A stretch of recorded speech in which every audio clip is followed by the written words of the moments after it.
Hello and welcome to Off Track, the motorcycle racing podcast. There's a doorbell ringing already. That's a great start. What a great start. We've got the deliveries coming in. We're in deepest, darkest South Yorkshire, and what a great place to start the new year. Mark Woodage, Brains, welcome back, mate. Yeah, no, it's been a while, hasn't it? A couple of years at least, so yeah. It is nearly exactly 2 years that we've done this. It was start of 21 season, so after all the sort of COVID and starting a new season going into COVID, and yeah, we had a chat, me, you, and I think James Ellison joined us that day, didn't he? Do you know, we did. We were on a FaceTime. Yeah, we did. We were on the FaceTime, weren't we? And it, for whatever reason, the audio didn't come out too great on that one. I was a bit disappointed. But now we've got the right kit that we've got now, then good. We're here now. Let me just bring that round. Bring that round a little bit more for you. That's better. Yeah, in the last 2 years, mate, what's been happening? Because that 2021 season, you were here, there, and everywhere, weren't you? Yeah, 21 was. It was on paper at the start of the year going to be a really good year. Obviously, coming into the third year with John McPhee, we'd had a great winter testing, and everything were looking really good. We'd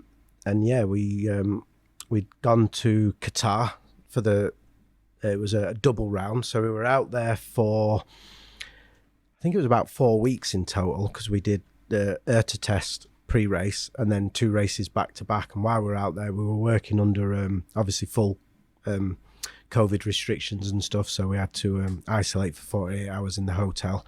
The government and the donor and the organisers, they double jabbed us while we were out there, so we were one of the first people to get the COVID jabs and stuff, which then allowed us to start the season and continue the season and go to all the countries we were allowed to go to.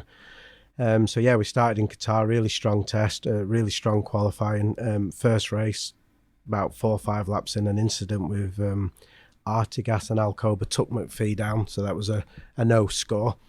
And then went on to the second weekend at Qatar, and that was the weekend that Alcoba crashed at the end of the straight.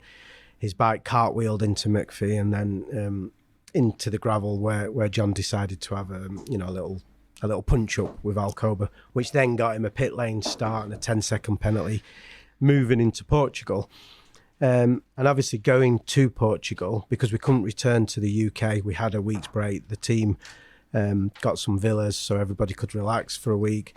I decided with Stan, with Carl Meakin, to go back to Belgium to load some of the hospitality trucks and just do a bit of work in the workshop and kill a week basically. And on landing in Belgium, I was feeling a little bit crook, and I think a lot of it was probably the side effects of having 2 jabs in 3 weeks, and obviously being in Belgium, I then had to do a COVID test to move on to Portugal and tested positive. So I isolated for 12 days in Belgium then and had to remotely work with John to Portugal. So this was the start of our season. It was just, with 3 rounds in, no score in Portugal because we had a pit lane start. Went on to Jerez, John high-sided on the opening lap. So with 4 rounds in, no points. That wasn't my fault for coming on the podcast. No, it was, most people normally go quicker. Sometimes when things do that, it just, everything was just snowballs. On paper, we were one of the fastest riders there were, and we just couldn't really string anything together, and it was through nothing we were doing wrong. It was just poor John was having like zero luck, So, that was the start of that season, and it was a really difficult season because with all restrictions in place, I remember. We had to stop out in Europe an extra couple of weeks because you couldn't fly directly to Germany from the UK, and there was all these little things that were just making the job really difficult to do. And then obviously Barcelona time, Jake was having some issues with his Moto2 team and his Moto2 side, and Stiggy basically got me up in the office and says, I want to make a big change in the team. I want to put some eyes in the box that I trust, and I don't want to bring in another Italian or another Spaniard. He said, so I want to put you there. And I'm like, okay, so how's that going to work with John? And he says, John's got a good data guy. He can step up to be crew chief. You can keep an eye on it, and I want to make these changes. obviously I had some say in it, but deep down it was something personally for my future that I wanted to do, because at the end of that year I wanted to move to Moto2 anyway, and there was always the talk of Jake's going to go to MotoGP, and if I get a relationship with Jake I can go to MotoGP with him. I mean, nothing's ever concrete, but the way it was being mapped out, it was going to be mapped out really good. Obviously the changes happen. Germany was the first round with Jake. We had to start complete clean sheet. We did well. He was up into the, I think, top 6 in the race, second fastest rider on track. We touched Fernandez, went into the gravel. From that, we was given a long lap in the next round in Assen, which then messed Assen up, and then it was the summer break. And obviously coming back from the summer break, we got the news that Petronas had pulled out. So then, everything was on a downhill slope then, and luckily we managed to get some top 10s with Jake in Austria, which then gave him the MotoGP ride, which was good for Jake. We then gave John the opportunity to ride the Moto2, but we were just going through the motions of seeing the season out at this point. Even when Jake came back, we weren't really buying any more spare parts or anything. The team were coming to an end, so it was what could have been good through circumstances ended up a tough season really, and with COVID and everything else it was really tough. So obviously at the end of that year there was a couple of options to stay in the paddock with some various teams. More races were added. I thought about going into another season working under difficult conditions, and what I've got here and neglecting this. I decided at that point, I'm going to stay at home and focus on this, and didn't really have any plans obviously to do anything in 22, and that was my 21 season really. It came to an end. A good 9 years in Grand Prix, and learnt a lot, and thought it was the time to step out of the World Championship. It's difficult with all the travel, so and I believe this season or last season, speaking with Jake and some mechanics, they had a tough year, and I think this year now 23 is going to be even tougher. I think after September they've got, it's either 7 or 8 flyaways in a row. It's difficult, especially when you're trying to run a business or you've got a wife or a family or something. It's difficult for anyone, and I know a lot of people have stepped down from Grand Prix on these grounds, So there was a tough year. It was. It's a lifestyle, isn't it? It's a life choice to go to GP racing. It's good, yeah. I mean, I do it for the passion of motorcycle racing, and I had a great opportunity to do it, but it's more definitely a younger person's dream to do the World Championship now, because there's too many races. I mean, when I first did it was GP 500s in 98 and 99. It was like a 12-14 round series, with 3 flyaways, and it was doable, now it's 21 or 22 21 races, yeah. It's a lot. It is a lot, it is isn't a it? lot. Yeah. Considering it's only a 52-week year, that's and there's 6 months of racing, plus your travel, and your testing as well. It's definitely difficult for them, so it's that's what they've got to do. They've just got to dedicate their life to that, right. And I've had this business now for 12 years and always juggled it in the past. There was times when I'd probably get back from Australia, land at Heathrow at 6 a.m, drive all the way home, jump in the shower, and I'd be in the workshop in the afternoon building engines, because I had 5 days to get everything done before I flew out to Thailand or something. And the older you get, the harder it gets as well, So I can't be juggling my life like that anymore, So you're nearly 40 brains. You got to be careful. Yeah, it was the time to step back, So that's exactly what I did. What was when you look back on your time in GPs, going back to Scott Smart, Michael Rutter, and then your time with Stiggy? What are the highlights for you when you look back? When you just sit, if you're at the bar, you've got your cigar on and you've got a little glass of whiskey, and you're looking back. Which bits stick out for you the most? I think definitely the highlights are the later years with the Petronas outfit with Stiggy. Certainly winning races is great, and I think obviously the first win in Le Mans was always the memorable one, because that was 6 or 7 years building up to do that. But I think the Italian Grand Prix was probably our best one, because John won the Moto3 and Frankie won the MotoGP, and that day Johan got to stand on the podium for John's win and then for Frankie's win, and that evening the whole team had a massive party. We were under lockdown conditions in Italy. We basically booked the local pizzeria across from the hotel, and it was closed doors to the team only, and they got a couple of local band people in, and you know, there was lots of alcohol, and and it was just, I think the biggest satisfaction was just to see the just Johan's face on the podium, just all the hard work and everything was just like, you know, to do a double on the same day. It was, I think that was probably a highlight, you know, because although they were MotoGP and we had Moto2 and Moto3, it was one big team. So when MotoGP won, we celebrated together, and when Moto3 won, we celebrated together, you know, and it was a massive team. I think there was 58 people in the team, and everybody was treated as an equal. It was that was a great day. Yeah, definitely.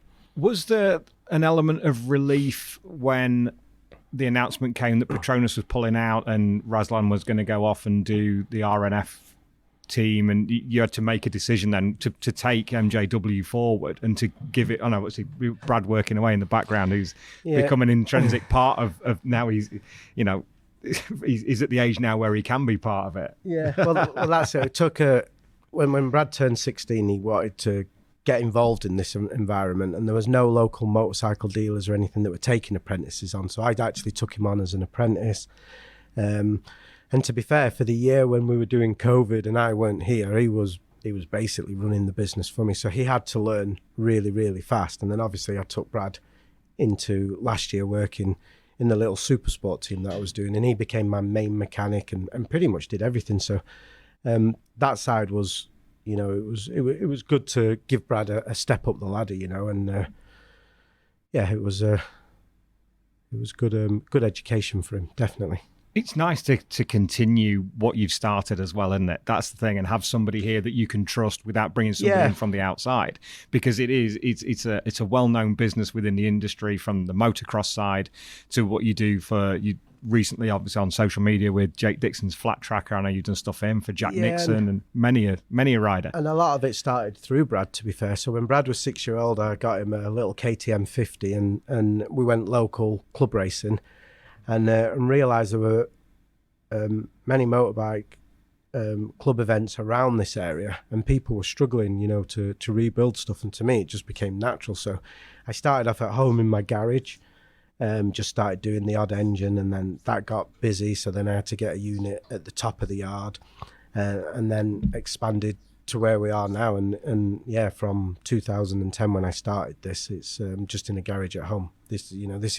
This is my full-time business now, you know. This is what pays the bills, you know. And I've been lucky working with Stiggy for the years that I did. The MotoGP thing was always, you know, fly an event on a Wednesday and fly home on a Sunday. So it didn't take up too much time. I could do both. But obviously with COVID, it ended up meaning flying in on a Monday and flying back the following Monday, or staying out. And the 5-day event ended up becoming a 7-day event or an 8-day event, and then a 2-week event with back-to-backers. And so, yeah, so this was always the focus. And taking Brad on has been good, because it was originally working with Brad when he was 6 that started this, you know. So we've took on now a second part of the business where we do suspension as well, which is mainly Brad's business. So he practically runs that. So at least if I decide to stop or do something, he's got something to continue and earn a living from. And, you know, still trying to get him, he enjoyed the year this year with the British super sport scene. He still wants some involvement in that paddock, so I've spoke to a few teams on his behalf, but something appeared last night which might suit him working in that paddock, doing something completely different. So we're speaking about that at the minute, and if that comes off, that'll be good for Brad to still be involved with the British Superbikes, you know. So yeah, it's all good at the minute. The family business is going well. Well, you know, when you've done everything yourself, you've got to start thinking about your siblings. And, you know, I just want to do what I do now to help him, really, because I've been there and kind of done it, really, you know. And I'm reaching a big age next year, so it's some of us are already there, Brains. Yes, some of us are already Brains. Yeah, and thank you again for your message, yeah, mate. I it's really time to slow it down a little bit, isn't it, really? I can't do everything, you know, so. as long as you don't feel it, that's the main thing. I still feel 30 in my head. I don't feel 50 in any way, shape or form. I definitely don't feel it. It's just, obviously over this winter, there's been a lot of viruses and bugs about. And when you get something like that, you definitely feel it more than what you did when you was 20, you know? So, yeah. So, yeah, I have to slow things down a little bit. Obviously, looking around and you see all the work I've got, I can't slow it down. What you can't see behind the camera. Too much. You're not going to be allowed engines to, mate. and bikes everywhere. No. But you've still got the passion for it. That's the important thing. Yeah, and that was a good thing. I won't say taking a year out last year because I was working with a customer of mine from motocross who's only been riding a year, and it were good just to take a step back, go back to early days in an awning in the back of the paddock, but working obviously with Brad and just being like low key and just enjoying the racing again. But that makes you realise your passion of why you do it. Whatever championship I've been involved with since I was 17 years old, you know, I've always won. And I missed that this year. So, yeah, moving on from there, hopefully that's coming back. But, I mean, working with Max Ingham in dot racing in Supersport last year, it was his first season, wasn't it? So it was his first season, yeah. It was a real project to be a part of, just to get him started, to get him onto the tarmac from his motocross background. He was a decent motocrosser, or is a decent motocrosser. Yeah, he is. When you see him on a motocross bike, he's unbelievable. And it was only his second year of racing straight into the British Championship. You know, and we had some top tens. You know, we finished 8th at Cadwell. I think we got 13th in the championship, and it was a real educational teach Max about riding. So it was good on that side of things. But obviously working with a rookie and a novice like that, the actual winning side of things weren't there. But, you know, moving into this year, we were hoping to take a big step forward with him and stuff, but obviously some plans have changed now. So yeah, it was a good year. It was a fun year, and it was a year of still trying to understand of a direction. You know, the opportunity to go back to GPs was there for 23, and I definitely decided I didn't want to do that again with the calendar and being away and where I've established this place. So I really thought hard about staying in the UK, and we spoke earlier, you know, about the Dean Harrison team. You know, I did speak quite a lot with them and was quite excited about doing something with Dean, and you know, and I enjoy the roads, and went to the workshop and spoke with Johnny quite a lot, and we were so close to agreeing something, and it was just the simple fact of the stretch of dates in May, June and July with all the roads and the BSB. It kind of meant shutting this place down for a few more weeks, and it's like 8 to 9 weeks, isn't it? Yeah, and I just felt where I'd built it up to now, I can't really shut this place down, and so unfortunately, I had to obviously decline that, you know, and I didn't know at the time if it was the right or wrong thing to do, and I just carried on with no expectations to do anything else. Obviously, up until I got a phone call two or 3 weeks ago, you know. So yeah, this is obviously the priority, and staying involved in racing to get that burning desire. It's good I can still do that as well, you know, so yeah, it's good. What are the plans for 2023? What can you tell us now about moving on from Max and dot racing? Yeah, no, originally we were going to continue with the dot side of things, and then a few days before Christmas Eve, funny enough, I was just sat on the couch at home, and I got a friend's request from Stuart Higgs. Now, obviously, I've known Stuart for years, and you know, we chat, and if I ask him for something, he'll reach out and help. But I've never really sort of considered him a friend on a Facebook level, if you know what I mean. So I thought it was quite odd him messaging me, and then kind of first thing that goes through your mind is, oh, what have I done? and I didn't even think about the connection. And then within a couple of minutes from that, I had an inbox message from Faye Ho, and basically asking me what my plans were for this year, and that they were looking for someone to look after Josh and that. So we had a message conversation. Says, can we chat tomorrow? I think she was out in Barbados on holiday. So we arranged a time that was suitable for her and suitable for me. And, you know, we spoke for about half an hour about what I was planning to do and what her plans are to do. And she says, you know, go put it in an email what we've spoke about, and will you consider it? And literally from putting the phone down and literally waking up the next morning, I just had this, like, just that passion you get inside about racing. And I just thought, yeah, I want to do this. We can win this championship, you know. So I spoke to Faye and agreed that I'm going to look after Josh Brooks next year and work with the FHO team. So I'm really excited about that, because I followed the team quite a lot on the roads, because I do like the TT. Yeah. And I think what Peter's done on the roads is amazing. What Peter's done in BSB, I mean, what he did at Cadwell, you know, 2 years ago, or the year before last, and even his results last year, I think what the team's done and built up in the presentation, it's a credit to everybody in that team. So to be invited into that team is great anyway. And to work with Josh, I've known Josh for about 15 years, but never personally knew him or worked with him. I think that's going to be exciting. It's a factory-backed team. It's new, it's fresh for me, it's fresh for the rider. We know he can win races, we know he can win championships. So I think it's, I'm really, really, really looking forward to it. I think it's going to be good. It's nice because it does tend to be with the FHO racing team that it is an invite thing. They do choose who they have to work with. Yeah, and I think it doesn't go up on a notice board in the paddock saying we're looking for somebody. Yeah, and I think that's good, because originally, obviously, the team's been was built around Peter, because it came from what was Smith's before right, that, yeah. wasn't it? You know, and it's worked, you know. But obviously, they want to strengthen the other half of the garage, and they've employed Josh to do that now, who they feel can win races in BSB and hopefully win a championship. And you know, and I know that they've structured a couple of things on there, and I think it's going to be really good. And I think one big team, you know, and it will help Peter if Josh is winning or vice versa. And I just think it's looking on the outside. Last year when I was in Supersport, I definitely think it's one of the bigger, stronger teams in that paddock, and they're capable of challenging for a title. So I was quite privileged when Faye reached out, and I'm excited to do it, you know, and that's the main thing. You know, I just feel I've got that desire to go racing. Which I think, if you couple that with Josh having a couple of difficult years, a new team, a new outlook, a new bike. And at the end of last season at Brands, the BMW took more podiums than any other manufacturer, if I remember right. Yeah, I think Did they lock one out?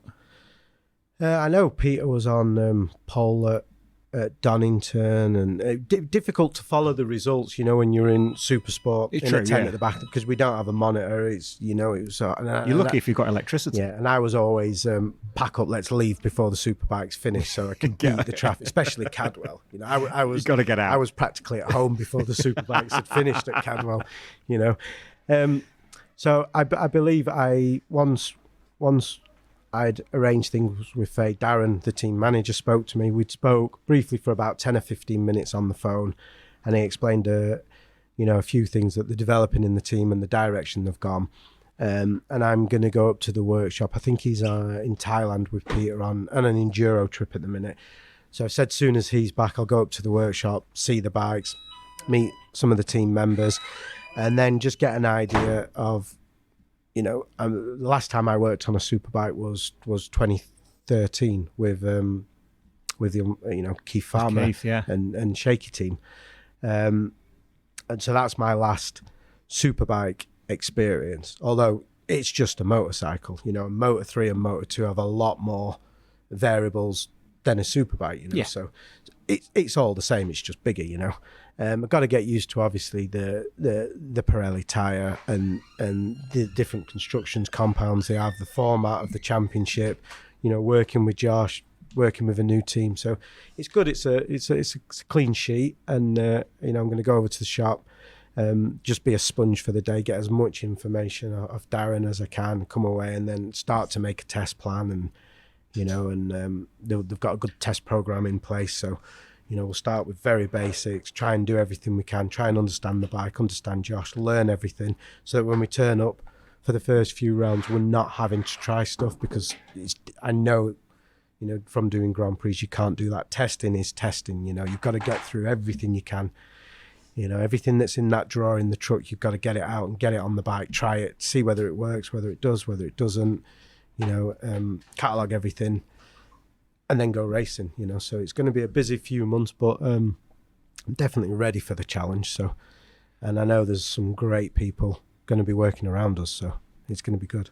From your experiences in GPs, is that something that you can bring to the party a little bit more? Because I know you were technical director at the Petronas team, and I remember seeing you at Silverstone at the GP, and you were cataloguing the parts, what came out, what went in, and exactly what you said. The worst thing you can do in BSB at superbike level is turn up and be tested in FP1. Yeah, I mean, obviously it's always the plan. It doesn't necessarily go to plan. I'd like to think we're not 6 rounds in still scratching our heads, trying stuff, you know.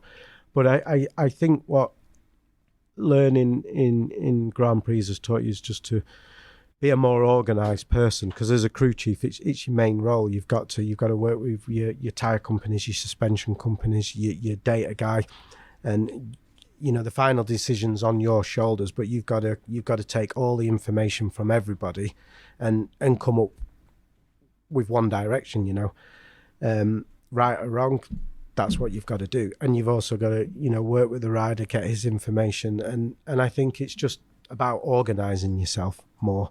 And I think that's what Grand Prix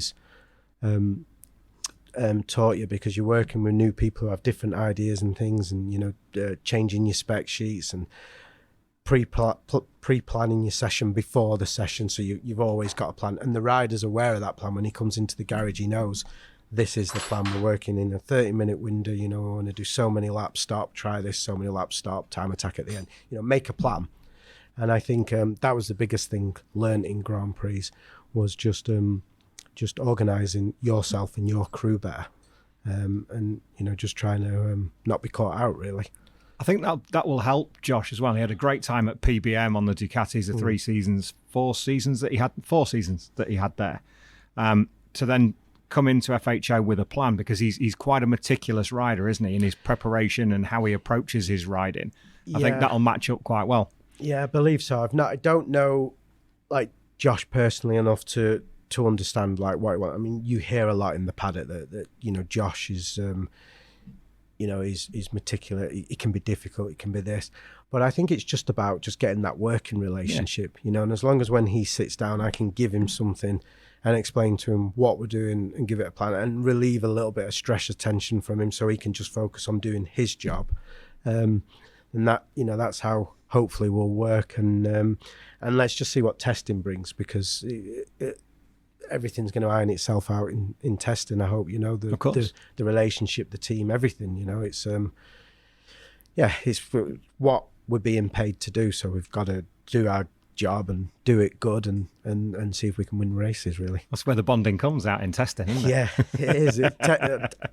There's the biggest thing in Grand Prix was how crucial testing were, and some teams would go into testing chasing lap times, because they have to be top of the timesheets in testing to keep the sponsor on board to continue the season. And we were fortunate enough with like back in a Petronas that testing was testing, and we tried everything to understand the bikes, that when we got to Qatar or other races, we knew if we had this issue, we could put that in the bike and it would fix it, and not necessarily we were the quickest in testing at times. We used testing for testing.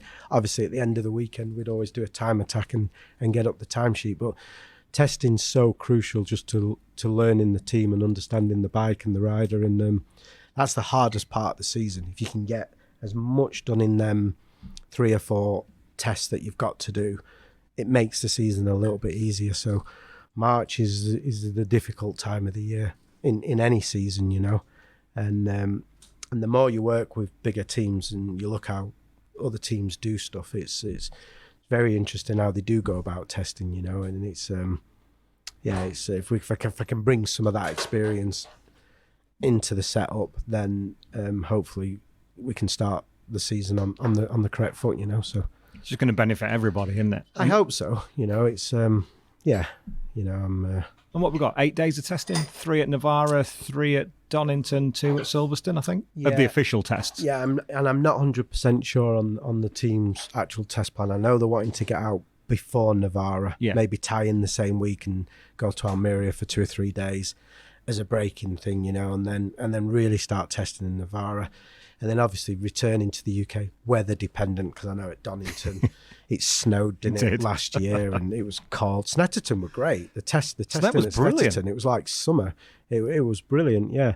So I enjoy that place. It never seems to rain. Just the English weather can have an effect. Yeah, it can. But that, you know, you've got to get out there and ride in it, because round 1 is the week after, and it could also be snowing and cold and wet and damp. So we've just got to get on with it, you know. And it's going to be interesting.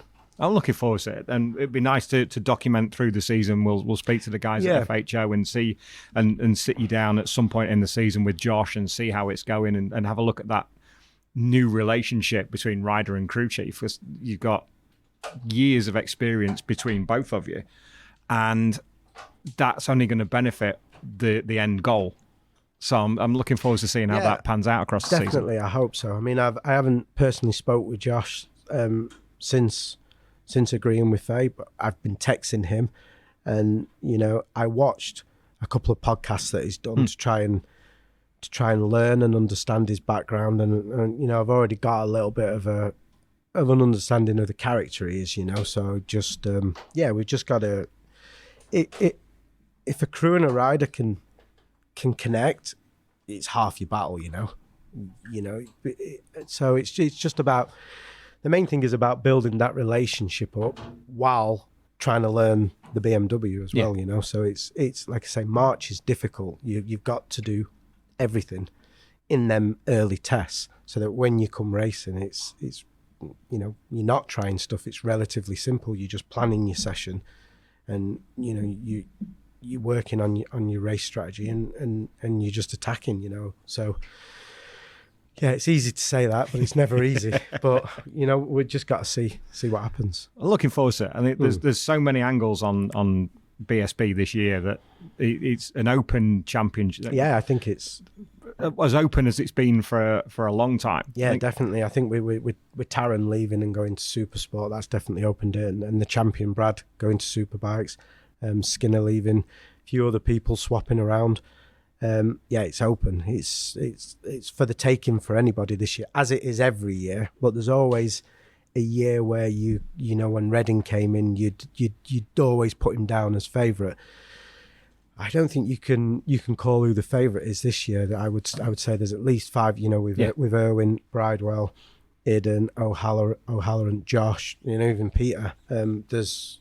I hope I've not missed anyone, but there's you will do, because there's so many. The Kawasaki's, Jackson. There's so many. Yeah. Exactly. It's. I mean, I don't know how many race winners there were last year, because I didn't follow the Superbikes that much. But I would say that, you know, did Kyle win a race? Kyle won a race. Brad won a race. He won at Donington. Jackson won a race. Jacko won. Did Skinner win one? No, he got a couple of podiums. But near enough. You know, Halloran, Mackenzie. Did Pete win it? Tom Sykes won. You know, there's Glenn named at least 8 or 9 yeah, riders exactly. already. It's incredible. There's about 9 or 10 race winners. If you've got a championship where you've got 9 or 10 winners, it's a good championship. And now no showdown either. It's the that's point. There is a little bit, but because the points change, but there isn't 1,000 points, and the bloke in 9th can't. And it changes improve. Everybody's approach, I think, to the season. Where in the past, if you were starting with a new bike, you could use the first 2 or 3 rounds for testing. Absolutely. To build that bike up, just to get to the showdown, to attack.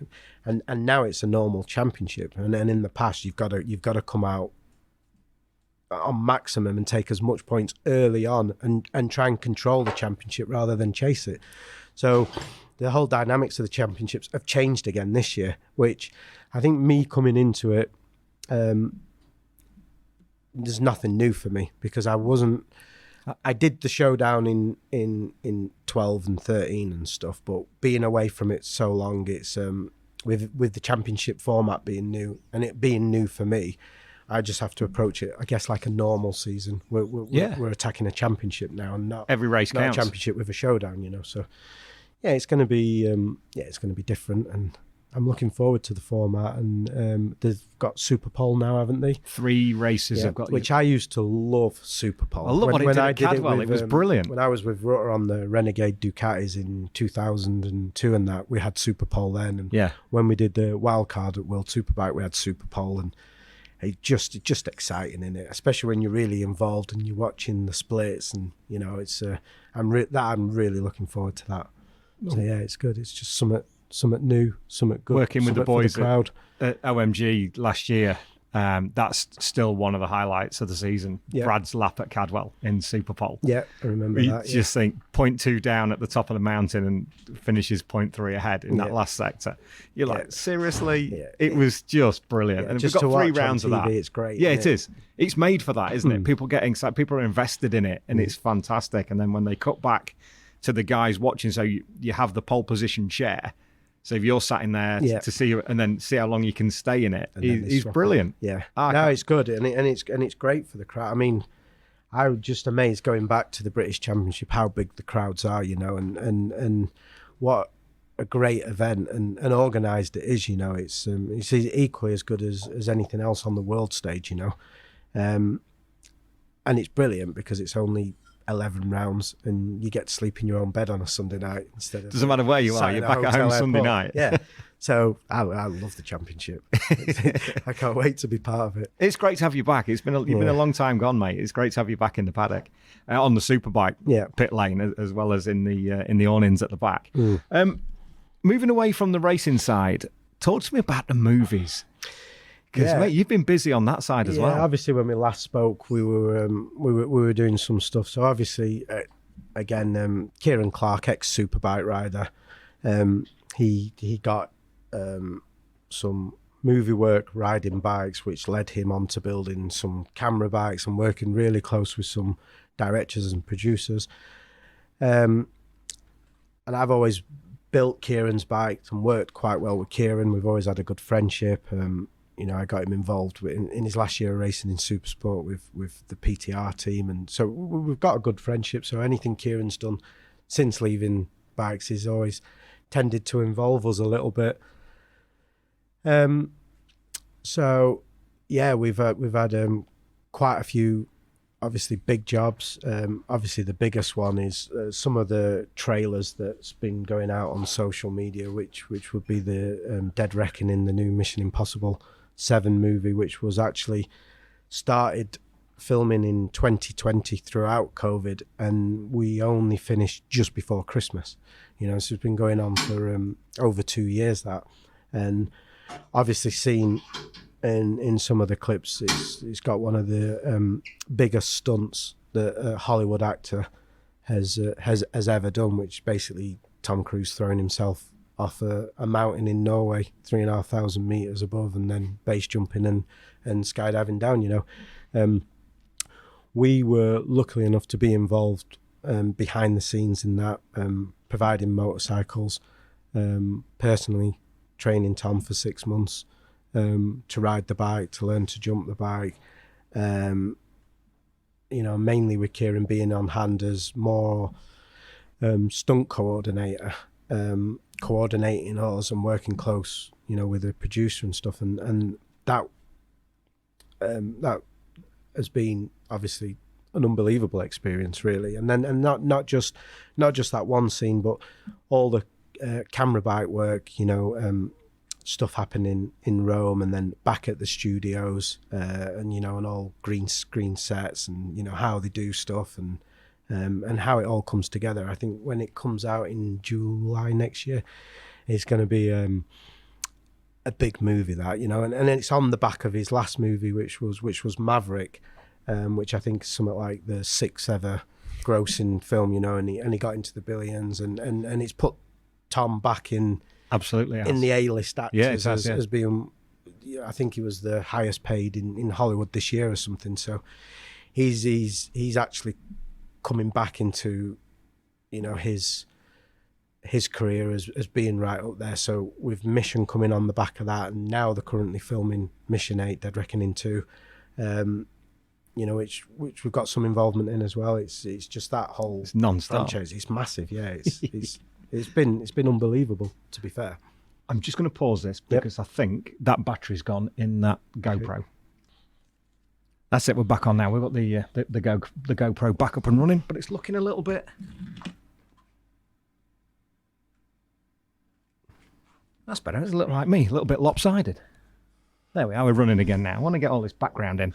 I think the battery ran out a little bit before we started talking about Tom Cruise and the Mission Impossible movies.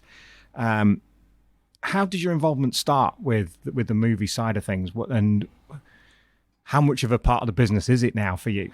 Yeah, I think it might have been Mission 4 or 5. Kieran was asked to ride a motorcycle in a stunt. And then while he was on set, he got basically asked to ride a motorcycle down some steps while they'd literally strapped and duct taped a camera onto the tank.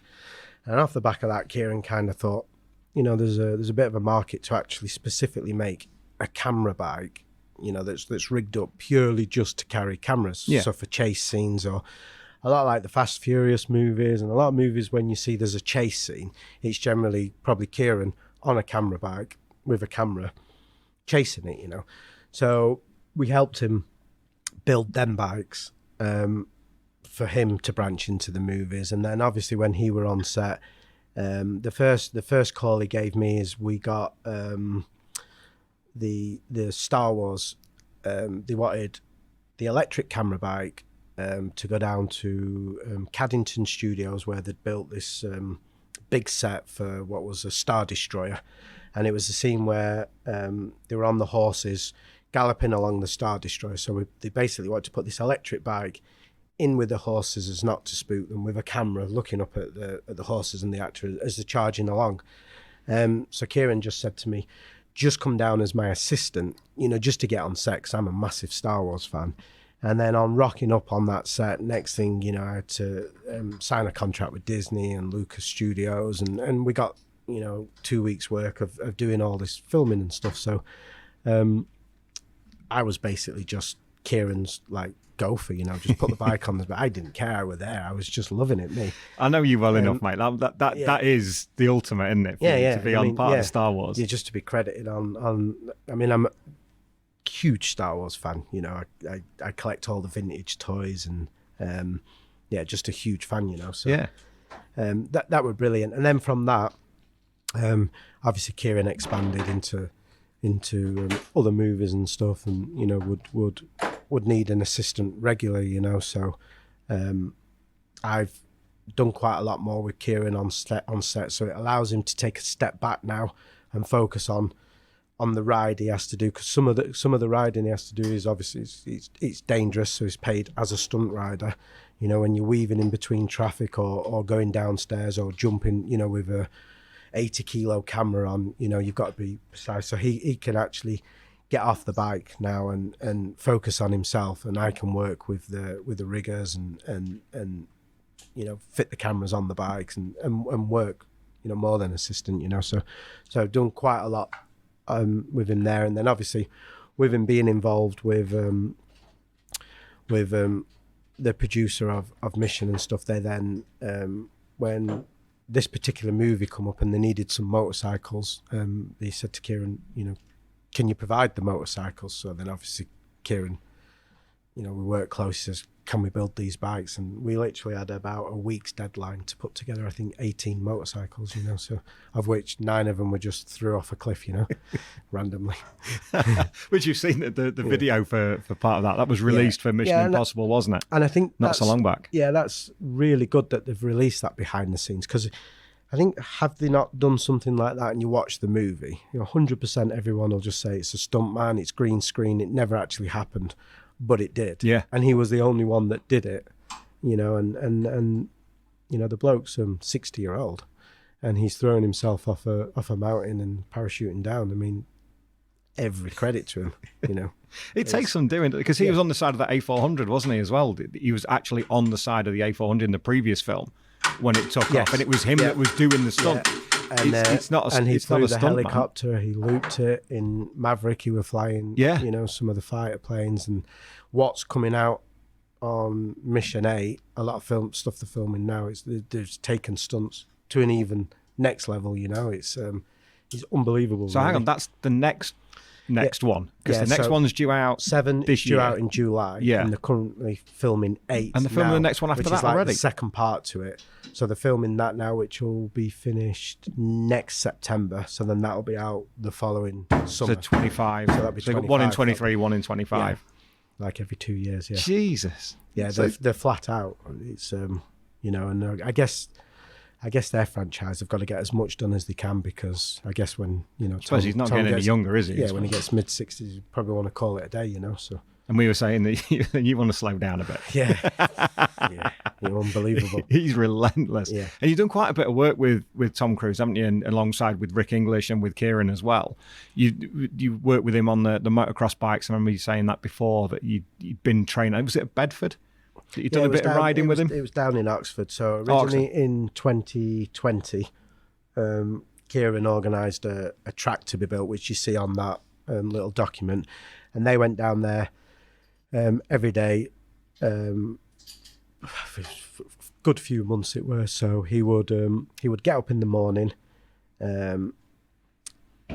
he would go across to France, do a couple of base jumps, jet back over to Oxford for about 10:30, do a couple of parachute jumps, and then ride 2 hours motocross, and then 3 o'clock in the afternoon go to the studio and promote Maverick. And this was his daily routine every day for like months. I mean, he was just working 19 hours days and doing everything.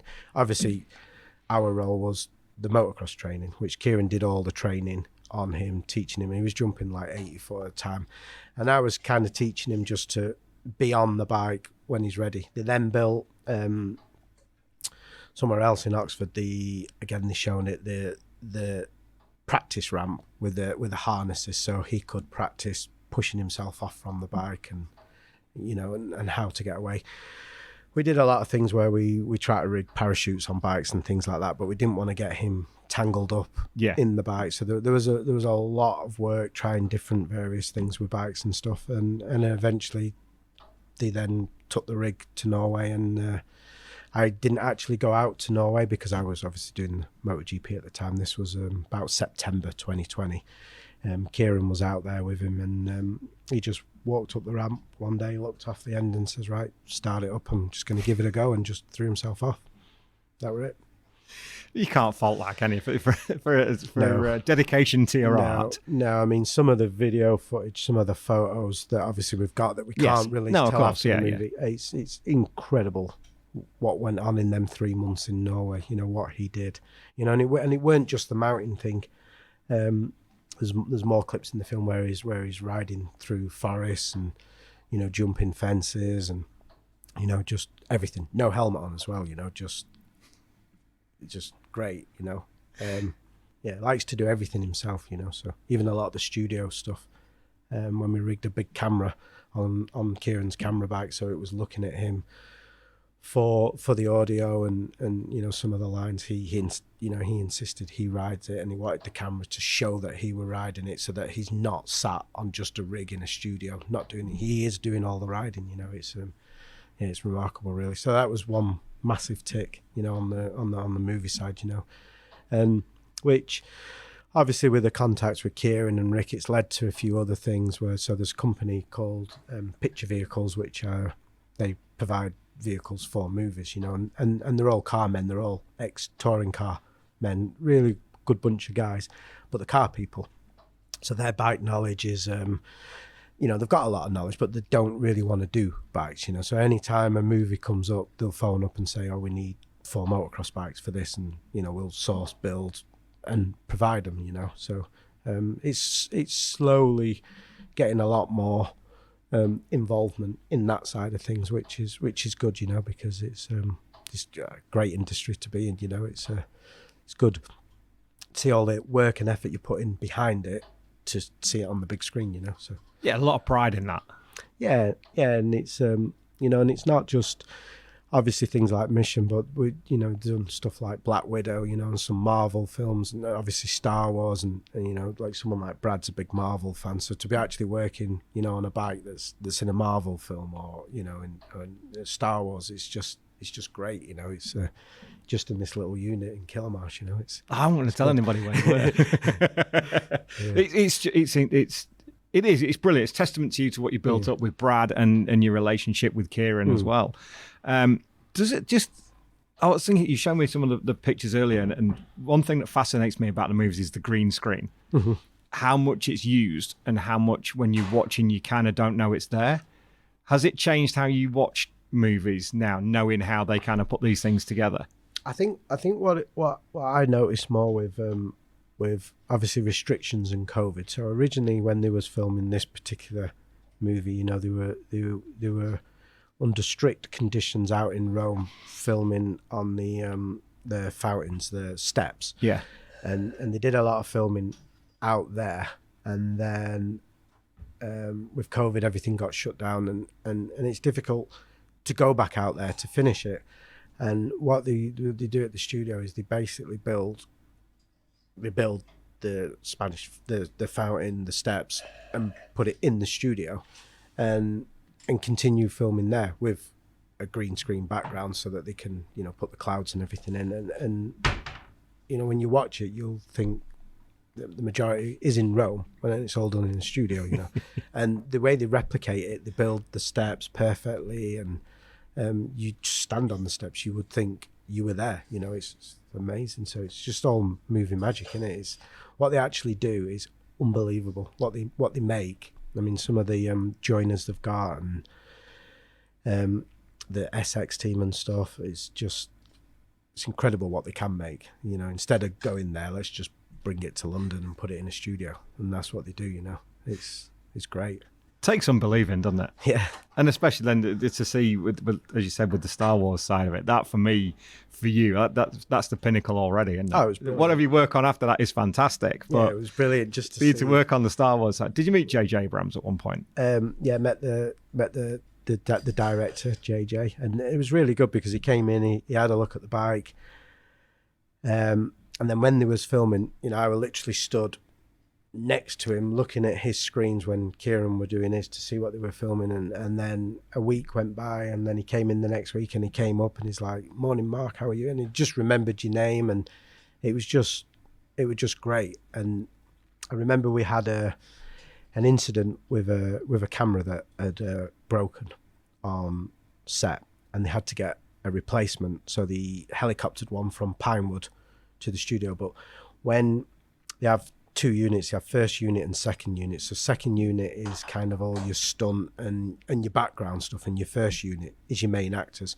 So when the first unit's on set, and they've got all the actors there, that's when it's costing millions. So if you've got to take an hour off for something, that can cost production like £1 million or something.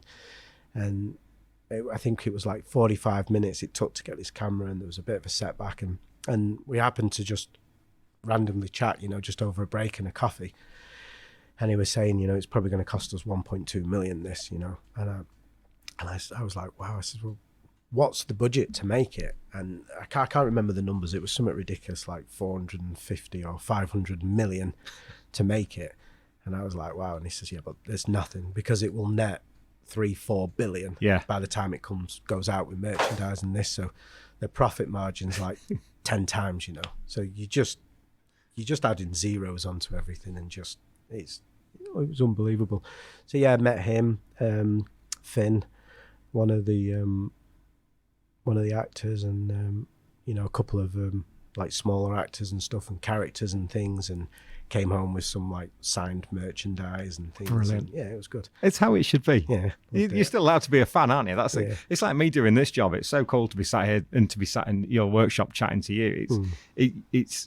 It's what we do, but we still enjoy it. Yeah, it's still great fun. Yeah, it's enjoyable, and we're lucky to be paid to basically enjoy our hobby. You know, motorcycle racing, movie work, whatever we do, it's it's a privilege to earn a living out of something you enjoy doing, you know. Couldn't agree more. It's the best thing in life, really, isn't it? Yeah, of course it is. Why would you not want to do this, or why would you not want to do this and work the way you do? We're very lucky to get do what up we in do. the morning and smile and go to work and enjoy being at work. It's just great, isn't it? It's fantastic. And to bring this to the listeners, and hopefully they're enjoying the conversation as much as I am, because it's always a pleasure to sit and chat with you. When you look back, because I know how much you enjoy your time on the roads as well, which is it's kind of where you cut your teeth, isn't it? With McGuinness and on the roads and Cam Donald and Wilson Craig. Is that more? You spent an awful lot of time on the roads in the past. Yeah, originally. So back in the early 90s when I was first apprenticed with Frank Rothwell, the first big event I did was the TT in 1990, and we was just assisting some. It was actually sidecar crews that we had. So the first couple of years was always going to the Isle of Man looking after Frank's sidecar customers, which then in 92 spread into solos, which give us like Brian Reed and working with Joey Dunlop, and back in the early 90s. And then when I joined the PBM team for the first time in 97, that was McGuinness's second year at the Isle of Man. He competed in 96 as a newcomer, and we got his first podium, and it was a first podium for Aprilia, and then continued with the TT, up until the Honda days, which was sort of like 2006 and that. And then I went into World Supersports, stepped away a bit, and then came back with Wilson, in 2010 and that. So yeah, the roads have always been a big part, really. I enjoy the TT. It's, you went yourself last year, didn't you? Yeah, the first time I'd done the full 2 weeks. Yeah, the first time you go to actually stand on the start finish or somewhere fast is unbelievable, isn't it? It's unbelievable. They're just gladiators, aren't they? Yeah. To be involved with it for 2 weeks, it's bloody hard work, isn't it? It's not a holiday. No. You don't get chance to. It's draining. Yeah, you don't get chance to do anything. Practice week's difficult because you prep the bike in the morning, then you go through scrutineering, and then you get ready for the evening. By the time the evening's done, 9:30 at night, you've got to spend at least an hour just checking a few things, getting ready. Then you're back there in the morning at 8 to get it prepped, to go through scrutineering at 1, and it's non-stop. You don't get a day off. No. And when everything's great, it's one of the best places on the planet to be. When the heavens opens and it rains and it's grim and it's miserable, it's the worst place to be. But that's just the Isle of Man. It's it's a little rock in the middle of the Irish Sea. I've always had a passion for it, and even not being involved the last few years, I've always followed the big battles with Dean and Peter and even Michael on the Supersport. Whether we were in Catalonia or Mugello, Grand Prix would always clash. Even in a qualifying session or something, I'd always have a little window open on my laptop with live timing, just watching what's going on, So it's always been, quite a big part of things, It's interesting that I didn't realise you'd work with Brian Reed, because he's someone I really want to get on the podcast. I had his son on.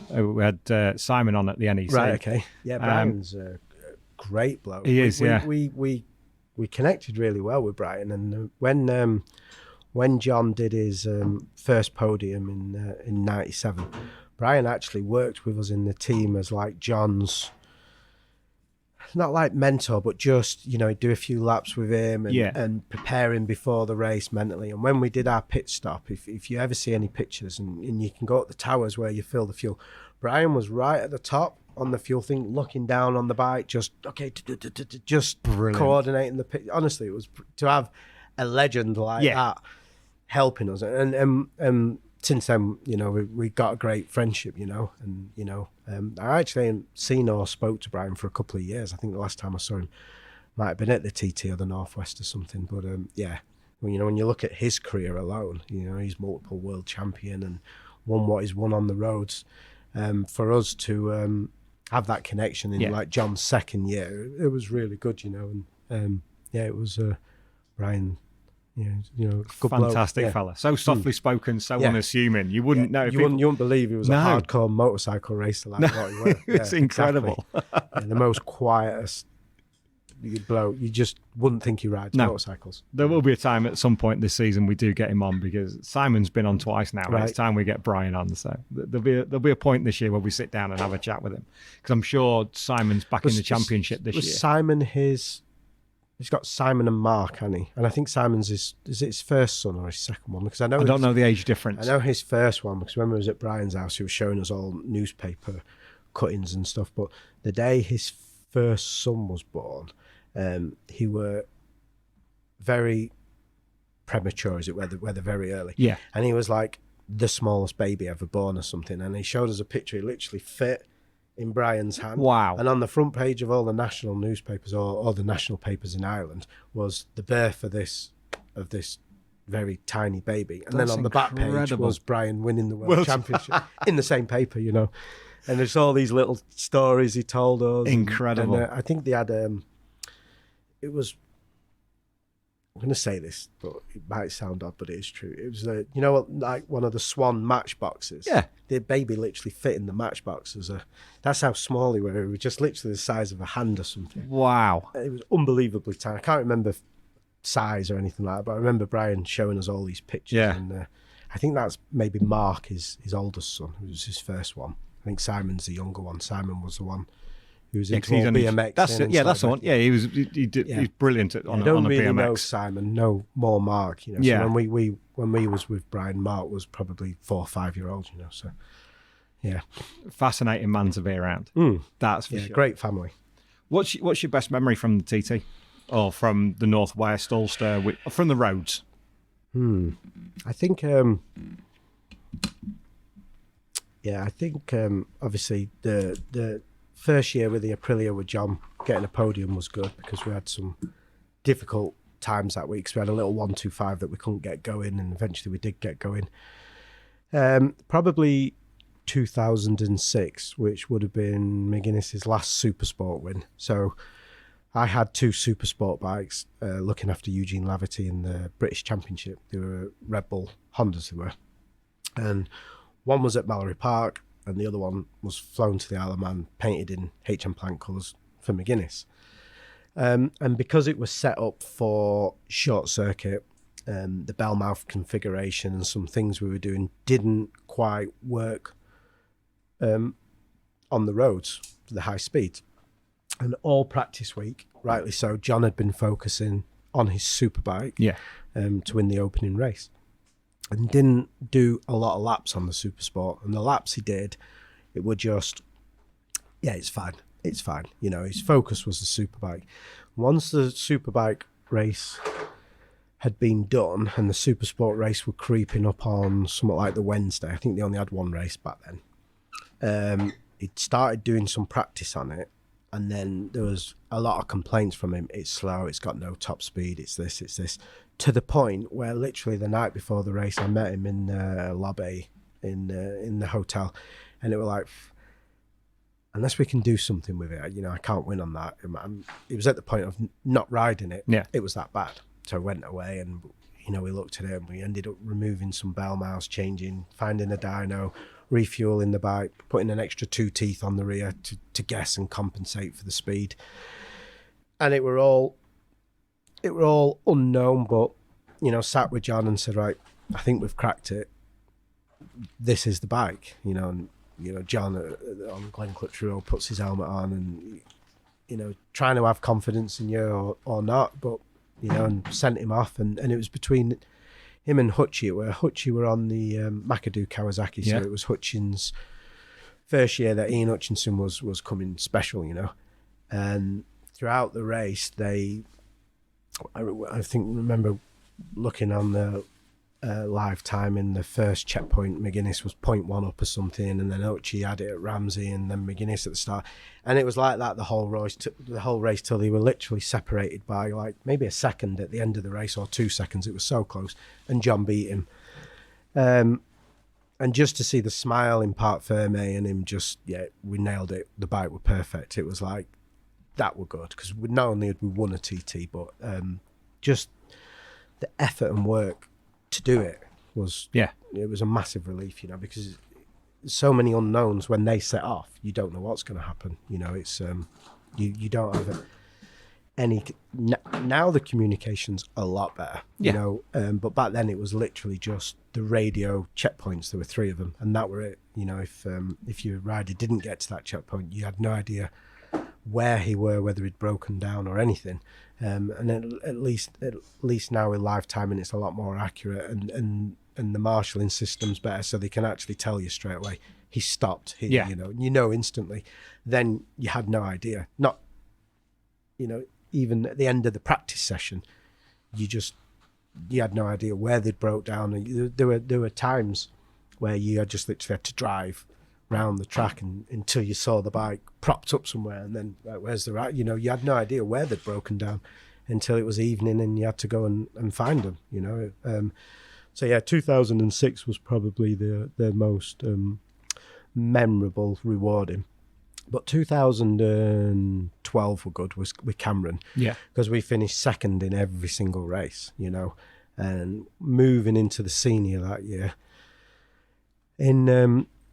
I think back then lap speeds was like 131 or something, and Cameron had gone out on the Wednesday night, and he'd done an amazing sector to Glen Ellen, to Ramsey, Gooseneck, wherever, and coming into Windy Corner, across the sector there, and he were on for 133 mile an hour lap, which would have been unbelievable in practice. Cameron were on fire, and we got a hole in the radiator, so he saw the temperature go up, so he just parked it on the run down to Craig and that, so he obviously didn't get the last two sectors, but if you'd have took an average of his last two sectors, he would have smashed 133 mile an hour, which would have been faster than anything back in 2011, so we were set for a strong senior, and John was worried. There was banter going round, but there was worried face, and the senior got rained off that year and cancelled. Yeah. And so Cameron never got his chance. Never got his chance, but it's just how it goes, That's racing, and who's to say after 6 laps we could have still won it, Exactly. Something could have come loose, something could have broke, something this, but we were more variables there than ready anywhere. for it. Do you know what I mean? It would have been good, but yeah, didn't happen. Still something you can look back on in the private. So, there was it's there, isn't it? Yeah, there was some good memories from the TT.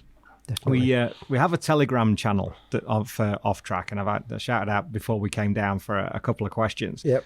And our old friend Craig Lowe's put 4 questions in. Everybody else was a bit quiet on it, so we've got 4 quick questions and then one last one to round off. His first question is, he mentions the Tom Booth Amos video that came out last year where he was clobbered by his crew chief. What did you make of that? Being a crew chief and working closely with riders, it didn't show that side of the sport in its best light in any way. It was a dreadful video to see. Yeah, no, it was for Tom especially. It was not great, and I actually remember at the time. I remember it clearly in Thailand, because our garage was literally directly in front of their garage, and we'd been taken out by Darren Binder in the race. Yeah, and so me and John, we were stood at the back of the garage at the time, and heard something, but didn't really understand what. And then I remember that particular day there was a brawl between. It was either Canet and Arbolino or Canet and Fanati, because something else happened in the race. So all the media focus and paddock gossip focus had gone to, there was a fight behind the garage with Canet or Fanati or Tony and Canet or someone. So that got overshadowed. But someone had said, did you hear that Tom Booth Amos got smacked by his crew chief or something? And it all just got blown away and washed away, because people was. So that evening in Thailand, we went to the airport and flew straight out there. So everybody was talking about everything at the airport, and it was briefly spoken about, but not because the video hadn't materialized, not into any context or anything, because the focus was on, there was an actual fisticuff fight with 2 riders in the paddock. So which doesn't happen all that often. Then after Thailand, there was a week's break, then moving into Australia. So it got forgotten about very quick, and then got forgotten about for 2 or 3 years, So when it actually came out, I think the great thing about social media now is it key points this sort of stuff, doesn't it? And I think deservedly so, what happened and everything, rightly so. You can't have. I do believe though that although at the time the hype of the paddock's been the crew chief's been dismissed and this and that, I do believe he's still working in the paddock next year. Really? For the same team. So okay. I did get told that, but I'm not sure how much truth there is in that. I think I was under the impression that FIM and Dorna had pretty much said you can't work in this environment again. No, you'd be surprised. But I'm not sure if that did happen or not. But either way, I think it was good for Tom just to showcase his season in Moto3. Agreed. There was so many doors that didn't open for him because on things that happen behind the scenes that not a lot of people get to hear about. And you do get whispers of paddock gossip, how Tom got clocked by his crew chief, and you don't know how much truth there is in it, and this and that, and but now there's video evidence. It's there, isn't it? It's shocking, really. No, it is. As a crew chief, I've never. You get frustrated with your riders, and vice versa. I'm sure a rider would get frustrated with me, but never come to the point where, not even arguing. To be fair, where you'd have dream of smacking someone and kicking them and pushing them in the back. You might throw your pen down a bit, or shut your laptop a bit quick. But that's about it. I've seen riders come in and throw the helmet at the boarding and wound up, and it's normal. And working with Jake, he's a very passionate person, and he would get really passionate sometimes, and I had a great relationship with Jake, and we educated each other. And I said to Jake, sometimes what I do to your bike isn't necessarily right, and you're going to be frustrated, but don't come in the garage and vent your frustration in front of a TV camera and in front of your crew, because you demoralize the crew. Yeah. You've got a slowing down lap or an out, just shout, scream, do whatever you want. But when you come into the garage, professional to do. And he started doing that. And I said, that's going to be the biggest thing you can take next year working in a Spanish team. Yeah. Because if you come into a Spanish environment and start kicking the toolbox and throwing your helmet, not that he did that, but no. If you exaggerated, if you start flaring up, the Spaniards might look at you a bit, once you get the backs up, it's difficult.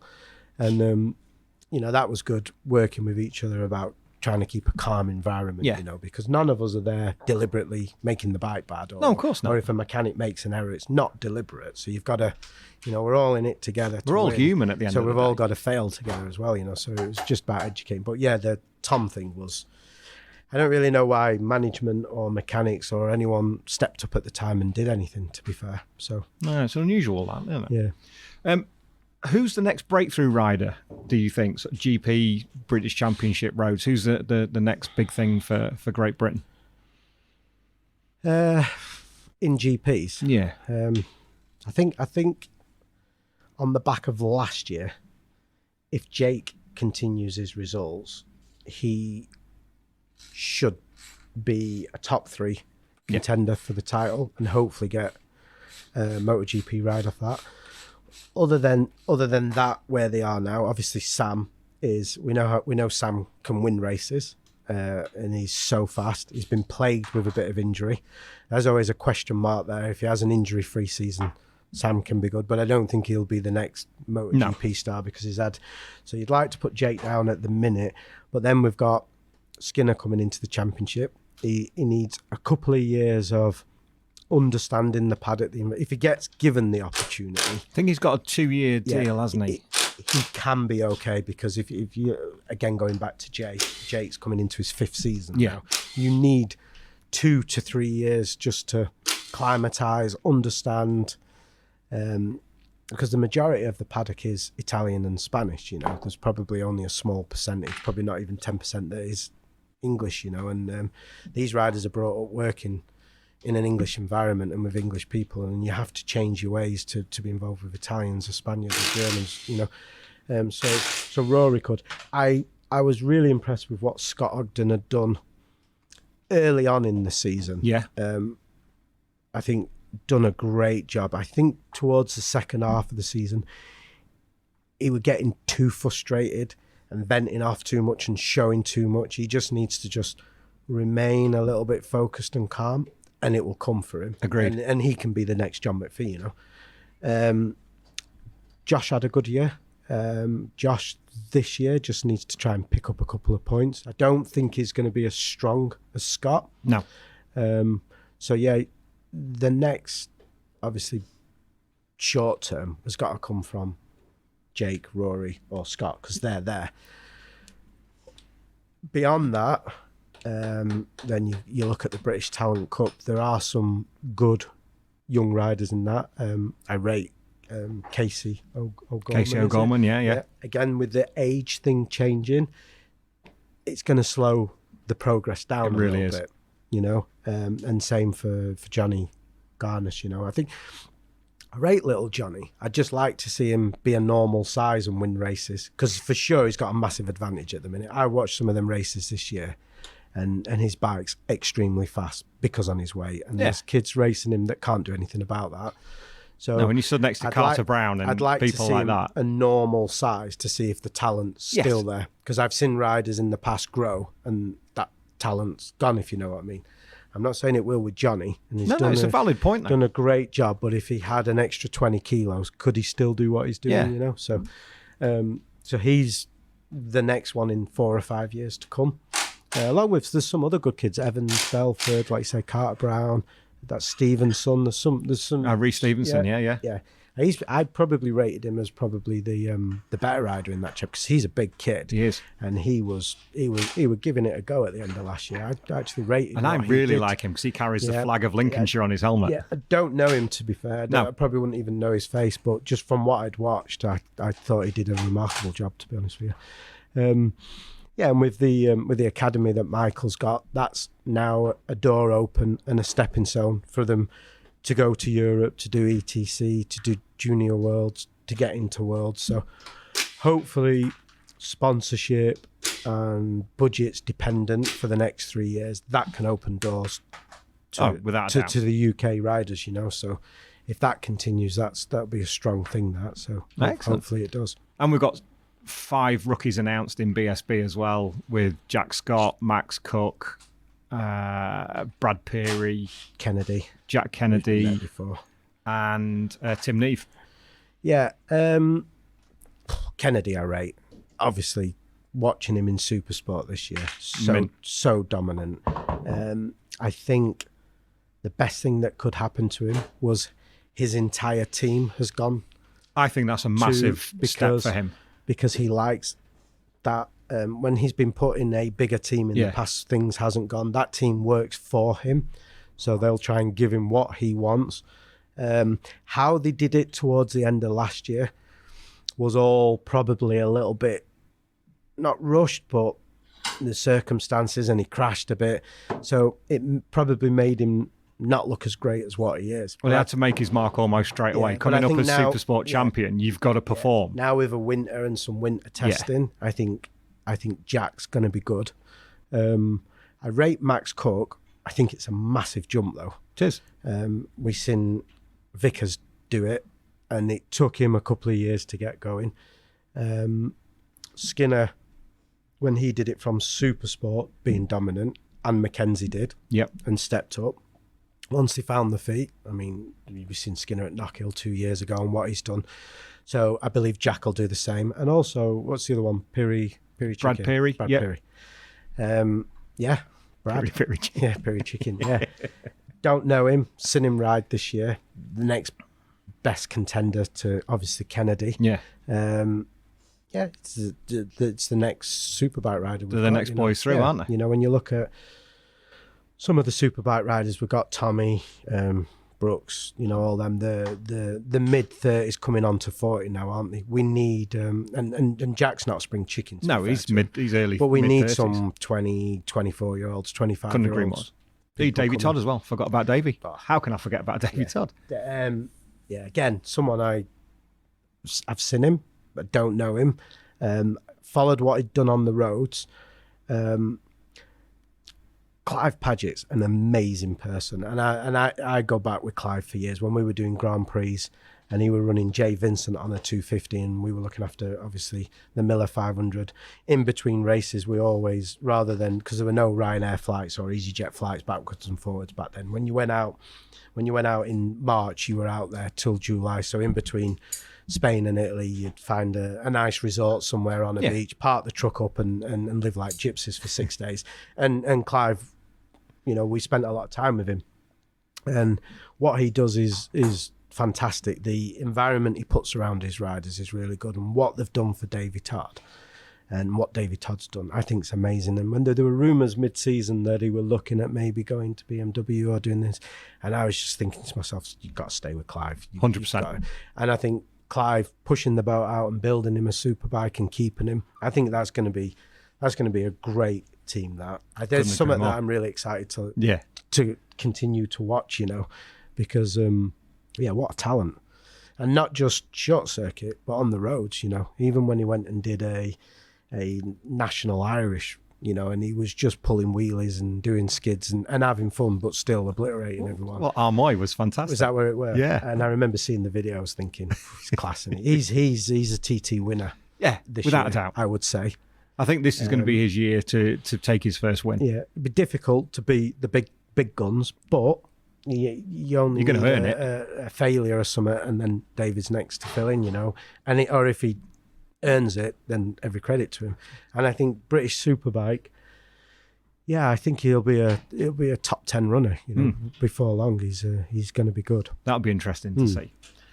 2 last questions from Craig. What's the next tech battleground in Grand Prix racing? Because we've had aero, we've had electronics. Where do you think the next battleground is, or have we seen as far as we can go? No, I definitely don't think we've seen as far as we can go, because if you go back only 10 years to when when they went 2-stroke to 4-stroke, and you look at the RCV when it first come out, it was like unbelievable, the technology in it. And when you look at that now, it looks ancient. Yeah. I don't know what the direction is. If I knew what it was, I would be the boss of Ducati. It's exactly millions right. of pounds, you know? That is not me. So I don't know where they're going, but I'd like to say in 10 years, you're going to look at all these ride-out devices in aero and think, oh, look at that old school stuff. Remember that? I don't know where they're going to go. Can you believe we did that? It's going to be unbelievable. You only go back to the 70s and they're on twin shocks and all that. And where we are now, who knows where it's going to go, but it's definitely going to get better, in it. Agreed. And the last question that Craig's put forward is one of the favourite questions I've ever been offered. Would you rather, these would you rather questions are always good. Would you rather fight a chicken every time you got in your car, or a monkey randomly once a week? It's Brad chuckling.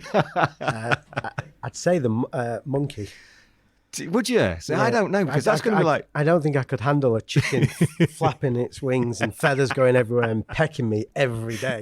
But then the monkey, it's a bit like Inspector Clouseau, isn't it? When Kato, you just never know where it's going to be. Yeah. Just once a week, though. Yeah, that's true. Every day's a bit much. I think it's the... Yeah, it's the once a week that's won it for me. Brilliant. I can handle that one. You can take that. Yeah. Brilliant. Thanks a lot for those, Craig. Problem. Then brilliant. Thanks, Brains. One last question. We asked it last time. There might be a new one that's materialised since. What's your best hire car story? Well, yeah. It's a lot of people tell hire car stories, and when they tell them, they get quite a lot of negative criticism, because you rent a hire car, and generally people that rent hire cars would they kind of destroy them a little bit, don't they? Trust me, our listeners are used to this and they enjoy it. I think this one time it was when I was with Ilmore MotoGP team. So we're in Qatar. It was our first trip away with the Ilmore team. So it had all these ex-F1 technicians and, you know, really quite la-di-da people. And I was in one car, someone else were in another car, and we were coming back at traffic lights, turned into a bit of a nudge at the traffic lights, which then at the next set of traffic lights turned into a bigger nudge, which then at the next set turned into a full-on whack in the rear, pushing us out into the middle of the road, causing a big car crash. And it was just like, the cars were just red, and it was just funny just seeing all these technical directors from F1 teams sat in the passenger seats, not realising what they'd let themselves in for into bike racing, because that's what bike people do. It's just what bike people do. They're just normal, and they just have fun, and that was quite amusing. That was probably one amusing thing that will stick to me, just being in Qatar, just banging in the back of each other. I was the one being banged into. I was the one driving and kept getting shunted, so I went the one shunting. No, we can clear that one up. That's fine. When we got back to the hotel and checked the back of my car and the front of their car, it was like, I'm not going to get away with a bit of tinkle on this. Mark, thank you so much, mate. Thank you for inviting us into the workshop and taking up some of your day. Best of luck with the FHO team and with Josh. Looking forward to seeing how that progresses through the season.